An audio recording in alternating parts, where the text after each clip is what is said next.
Hi, my name is Abby from Heritage Immigration. We've seen it so many times before. People get rejected and they get very demoralized about the results. So today we've got a guest, Seema, who's going to be here asking me the difficult questions about why people get their PR rejected. Thank you so much, Abby, for having me over here. So actually, the questions that I have is really that I couldn't find it online. I think you guys also can relate with me when you want to try to apply for PR and then you try to go on all the other forms out there online and then you couldn't really have anyone validate your questions. Meeting Abby is really good because I finally can get some of the questions that I have in my head answered. Should I start with the first one? Yeah, let's go. So back in 2024, I applied for my PR. I've been in Singapore for nearly 4 years already now. And for the first 2 years, I was actually on work permit. And then 6 months before I applied for my PR, I upgraded my work pass to employment pass. I am from Malaysia. I paid my tax on time. So I'm really wondering what actually goes wrong. So I think one thing that happens when people apply for PR is they maybe look for reasons why they get rejected. And the unfortunate truth is that no matter how hard you try to find the reason, ICA never tells you why. But in general, when we deal with somebody who is very down about the rejection and everything, we usually look at two reasons. One is it could be the documentation. If plain and simple, whatever you send over to us, and you'll be really surprised, it's very, very common for that to happen because a lot of our EP clients come in and then we do the case management for them and then they get a little frustrated because a lot of things get rejected. Sometimes people do get those little things wrong and that could be a reason. So that's one, which is why before we get into supporting documentation or anything like that, we usually go all the way back down to are your basics there or not?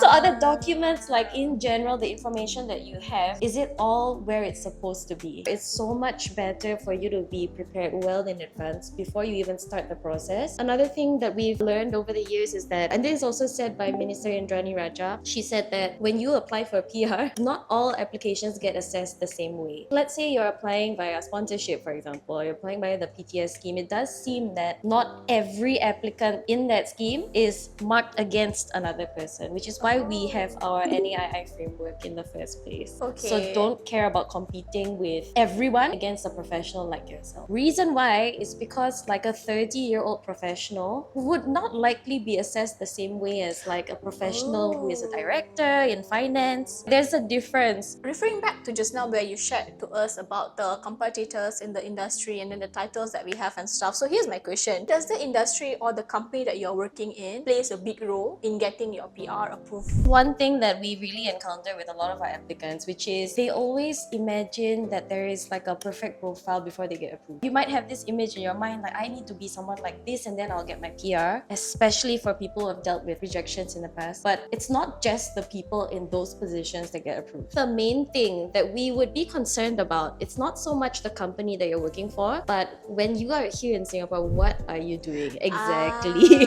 Industry does play a part because I think recently MOM published, sometime last year, they published a shortage occupation list, right? And these industries are in genuine need of more. So it would make sense that the number of people getting approved within those industries is kind of higher, so there might be some weightage. I think one thing we have on our side is we also have the profiles, so you can kind of run through and see, what kind of different backgrounds people have. So here's my next question. Some people say that PR is just about luck, who you know kind of thing. Is that actually true? I think people always look for the magic bullet. Singapore has a really great system in place and there's absolutely no way that you can induce someone to give you PR. So that's one thing that we definitely have. But in terms of luck, a lot of people do feel that way. There's a lot of comparison going around. A lot of the things that we do is not just about the case management, but it's also about negotiating the person through the process and take you back to what is real, which is that you can't control it because it's the decision of ICA to decide who gets approved PR and who doesn't. And a lot of people they don't know how to feel about it, and I totally understand. It's really common to get rejected. I mean, it's almost a given nowadays that we expect that to happen the first few times, and that's why we do unlimited reapplications. Okay. Yeah, so at least we get the chance to support you through the entire journey, but it's also about managing that fear. Okay. So I would say it's not so much luck that it is ICA's discretion. Okay. It is tough, but we do bring people through that journey, and a lot of the times they come out the other side very happy with the process. Okay. Here's another question which I am struggling in right now because I'm actually at the phase where I want to apply again for my PR now. So how soon should I actually apply it again? Is there a time frame? Okay, so this is a tough one because a lot of people ask this question actually. There's something that's interesting that happened last year. There was an overhaul a while back with ICA where they changed the whole system from when you fill up the PDF forms on Adobe and then you can key in the data and everything and then you upload it later. And now they've changed it to like this digital form. So they key it in directly into like a box. And when they did that, actually, they lifted this minimum requirement of 6 months before you submit the next application. Honestly speaking, it is subjective. It's entirely up to your discretion whether you'd like to try again within the 6 months or not. I would recommend maybe giving it a little bit of extra time. Normally when we do reapps, we'll try to re-strategize a little bit. So we'll get to know you over again and then we'll see based off, was there anything that we can do better? And if there is, the answer is yes. And we have a little consult and we counsel you on it and you say, I think I'm ready for it, then we go ahead. I've heard having higher income or if you do any sort of investment in Singapore, it does help your case. Is that actually true? There's a two-pronged answer for this. One is for practical reasons, because we are a service provider. I would be very concerned to take on a client that maybe might have pretty high expenses and the income kind of just covers it. So I do worry about that. We've dealt with people who have very big differences in income,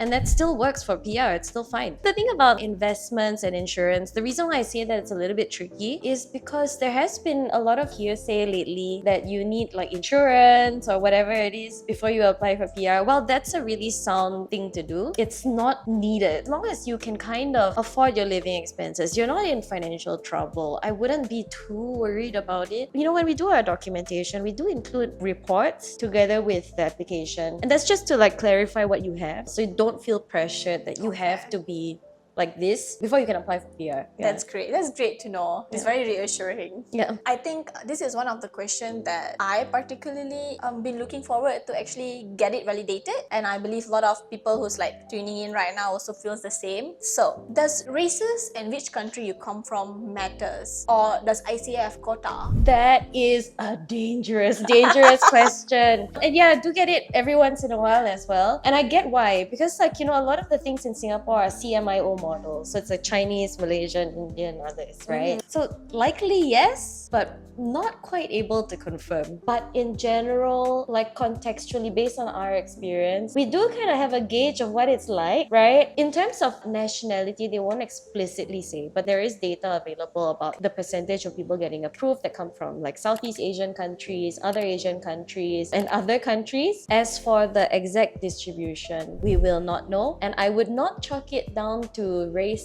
specifically. Maybe we'll look at nationality, which is why it does form the first thing that we consider. If let's say I'm dealing with an Indian national who is in IT, I'm not going to compare him with a Chinese applicant who is a chef. Totally different industries, totally different backgrounds. This is all based off the experience that we have with our clients. I have two scenarios for you. First being said, for example, if I am an EP holder, I would like to stay in Johor due to the Johor Singapore Special Economic Zone as soon as I got my EP. And then, for example, after 6 months, I would like to apply for PR. But I am renting in Johor. Does it affect my PR approval? I think it would affect you logistically, but whether it affects your PR application at all depends on what's in your documentation. Okay. Because I tell you why, like there might be a difference between if you have a local address, right? Let's say you have a residence in Singapore. Your employer is based in Singapore. You get paid in SGD to a Singapore bank account, and you pay taxes in Singapore. Correct. What's the difference? What matters is what's on the document. Okay, here's my second scenario. Now, I have been staying in Singapore. I'm renting in Singapore. I got my EP,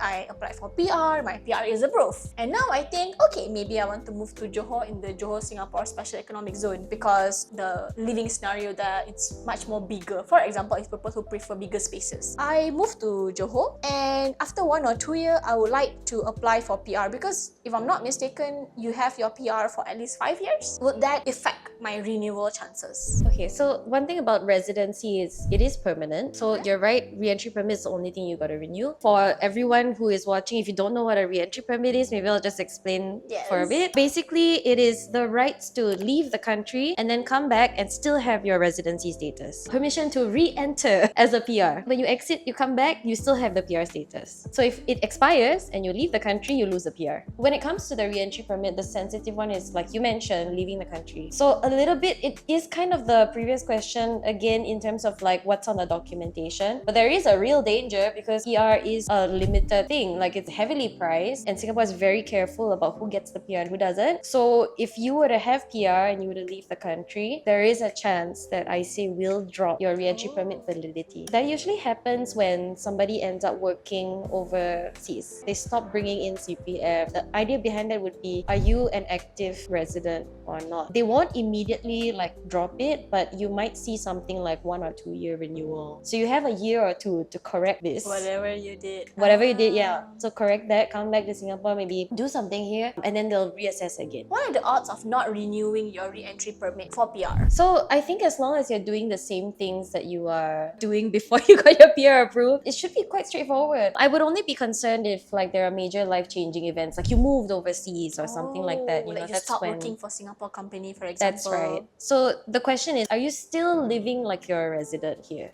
If the answer is yes, I don't think that there would be any issue. My last question. If someone's re-entry permit is rejected, do they need to redraw their CPF? The worst cases that I've seen are like, they may ask for additional documentation. So this could be in a scenario of like someone who's gotten their PR via sponsorship, like they were married and then they got separated. So that's a thing, it could happen. In terms of revocation, I have not encountered that yet. So I don't think you'd be in a position where you get rejected and then you have to take out your CPF and leave. But if you do get in such a situation and you do take out your CPF, you still can reapply. Okay. But it's very hard. And secondly, when you become a PR again, you return your CPF savings with interest. A general idea is if you have PR status, it's always best for you to do everything you can to protect it. Okay. Yeah. I think you have addressed all the questions that I have in my mind for now. Well, thanks so much, Seema, for coming down. Thank you so much, Abby, for having me. Once again, my name is Abby from Heritage Immigration. And if you think that this video gave you a bit of insight and you learned a couple of things and I answered maybe a couple of questions that you might have, do like, share, and subscribe, and I'll see you in the next.